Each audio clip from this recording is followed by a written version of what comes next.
కానీ చైత్ర పౌర్ణమి అయిన ఈ రోజున హనుమత్ జయంతి అని ఎందుకంటున్నారయ్యా అంటే, ఇది హనుమత్ జయంతి కానప్పటికీ రాముడికి హనుమంతుడికి ఉన్న అవినాభావ సంబంధం గురించి అందరికీ తెలిసిందే కదా.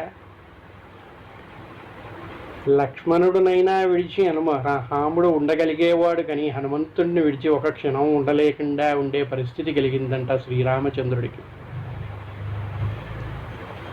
ఎప్పుడైతే రాముని పట్టాభిషేకం జరిగిందో ఆనాడే ప్రజలందరికీ ప్రకటించారంట శ్రీరామచంద్రుడు, ఈ విజయం నాది కాదయ్యా, హనుమంతుడు లేనిదే మనకి ఈ విజయం దక్కేది కాదు. హనుమంతుడి కష్టం వల్లే ఈరోజు సీతాదేవి మనకి తిరిగి దక్కింది, ఆ రావణాసుర సంహారం జరిగింది అని ప్రకటించి ఆంజనేయ స్వామి వారిని సన్మానించిన రోజు విజయోత్సవంగా ఈరోజు